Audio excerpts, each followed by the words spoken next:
بسم اللہ الرحمن الرحیم۔ محرم قابل احترام اور قابل عظمت مہینہ ہے، اسے اللہ کا مہینہ قرار دیا گیا ہے۔ خاص طور پر اس کا سرتاج دن عاشورہ 10ویں تاریخ بڑی فضیلت اور بڑے ادب اور احترام والا ہے۔ اس دن ہمیں کیا کرنا ہے؟ 3 کام کرنے ہیں۔ پہلا کام اس میں روزہ رکھنا ہے۔ اللہ کے نبی صلی اللہ علیہ وسلم نے بیان فرمایا، صیام یوم عاشورہ احتسب علی اللہ ان یکفر السنۃ التي قبلہ۔ عاشورہ کا روزہ مجھے اللہ تعالیٰ کی ذات سے امید ہے کہ پچھلے سال کے گناہوں کا کفارہ اور معافی کا ذریعہ بنے گا۔ تو روزہ رکھنا ہے۔ بہتر یہ ہے کہ 3 روزے رکھیں، 9، 10، 11 یا 9، 10 رکھ لیں، اور اگر یہ بھی نہ ہو سکے تو ایک روزہ یعنی 10 تاریخ کا روزہ بھی رکھ سکتے ہیں، گناہ نہیں ہوگا اکیلا روزہ رکھنے سے۔ دوسری چیز یا دوسرا کام جو ہمیں کرنا ہے وہ ہے اس دن اللہ کی طرف رجوع، اللہ کی طرف انابت، اپنے گناہوں سے توبہ، معافی اپنے لیے اور پوری امت کے لیے مانگنا ہے۔ اس لیے کہ یہ بات تو حدیث سے ثابت ہے کہ اس دن اللہ تعالیٰ نے حضرت موسیٰ اور ان کی قوم کو فرعون کے ظلم اور استبداد سے نجات عطا فرمائی تھی، تو بڑا عظیم دن ہے۔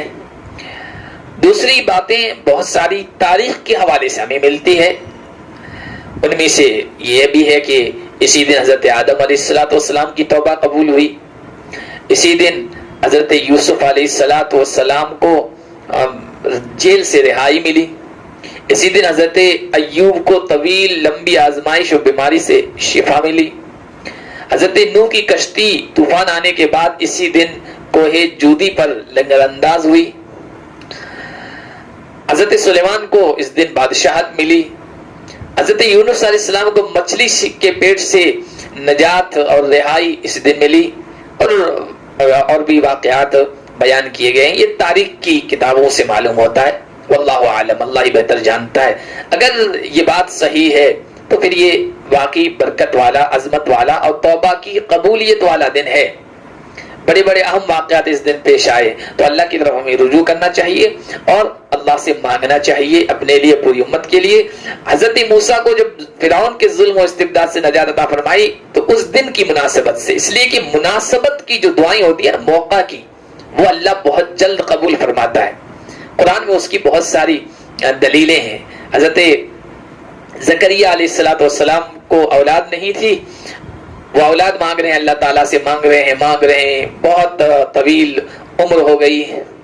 حضرت مریم ان کی پرورش میں تھی، بچی تھی، وہ کہیں گئے تھے، کھانے کا انتظام نہیں کر سکے، جب ان کو ذہن میں دماغ میں خیال آیا جلدی سے واپس آئے، اور آ کر جب ان کے کمرے میں داخل ہوئے ہیں تو کیا دیکھتے ہیں کہ حضرت مریم کے سامنے ایسے پھل فروٹ ہیں جو موسم کے نہیں ہیں، تازہ رکھے ہوئے ہیں۔ تو کہا ان لکی ھذا، یہ تمہارے لیے کہاں سے آیا؟ من عند اللہ، یہ تو اللہ کی طرف سے آیا ہے۔ تو یہ موقع تھا۔ حضرت زکریا نے کہا جو اللہ بغیر موسم کے مریم کو پھل دے سکتا ہے، وہ بغیر اولاد کی موسم کے مجھے اولاد دے سکتا ہے۔ بڑھاپے میں ہاتھ اٹھا لیے اور فوراً دعا قبول ہوئی، اللہ نے پوری فرشتوں کی ایک جماعت بھیج دی کہ جاؤ خوشخبری سناؤ۔ یہ موقع کی دعا تھی۔ تو جو موقع کی دعائیں ہوتی ہیں وہ اللہ کی بارگاہ میں قبول ہوتی ہے، تو یہ موقع ہے توبہ کرنے کا۔ اس لیے ہم توبہ کریں اور پوری امت کے لیے اور پوری انسانیت کے لیے آج کے فرعونوں اور نمرودوں کے ظلم و ستم سے نجات کی دعا مانگیں۔ تیسرا کام جو کرنا ہے وہ ہے التوسعۃ علی الاہل۔ اس دن اپنے گھر والوں، اپنے متعلقین پر جتنی ہماری استطاعت و گنجائش ہو، وہ عام نارمل دنوں کے حساب سے تھوڑی رزق میں، دسترخوان میں کشادگی کرنا۔ حضرت جابر سے روایت ہے کہ اللہ کے نبی صلی اللہ علیہ وسلم نے بیان فرمایا من وسع علی نفسه واہلہ یوم عاشوراء وسع اللہ علیہ سائر سنتہ۔ جو آدمی عاشورہ کے دن اپنی ذات پر، اپنے گھر والوں اور متعلقین پر رزق میں، دسترخوان میں کشادگی کرے گا، اللہ سارے سال اس پر رزق میں کشادگی عطا فرمائے گا۔ حضرت جابر کہتے ہیں جربناہ فوجدناہ کذالک، ہم نے اس کا تجربہ کیا، ہم نے اس کو اسی طرح پایا، یعنی واقعی فراخی اور کشادگی رزق میں ہمیں محسوس ہوئی۔ اور دوسرے راوی حدیث کے ابو الزبیر اور امام شعبہ وغیرہ انہوں نے بھی اسی طرح کی بات کہی ہے۔ ابن عیینہ رحمۃ اللہ علیہ سے بھی یہی بات منقول ہے کہ جربنا منذ 50 سنہ اور 60 سنہ فما رأینا الا خیرا، ہم نے 50 یا 60 سال سے اس کا تجربہ کیا ہے اور ہم کو اس میں بھلائی اچھائی دکھی، یعنی برکت اور فراخی اور کشادگی ہمیں محسوس ہوئی۔ اس روایت پر اگرچہ بہت سارے علماء نے کلام بھی کیا ہے، لیکن علامہ ابن حجر رحمۃ اللہ علیہ، اسی طرح امام بیہقی رحمۃ اللہ علیہ کے اقوال کتابوں میں حدیث کی منقول ہیں، وہ کہتے ہیں هذه الاسانید وان كانت ضعیفہ فهي اذا ضم بعضها الى بعض اخذت قوہ، ساری سندوں پر کلام کیا ہے، جمع کیا ہے، اور اس کے بعد جو نتیجہ نکالا وہ یہ کہا ہے کہ یہ سندیں اگرچہ ضعیف ہیں لیکن یہ سب اکٹھا ہو جائیں، ان کو ملا دیا جائے تو اس حدیث میں مضبوطی آ جاتی ہے، قوت آ جاتی ہے، اور اس سے استدلال کر سکتے ہیں۔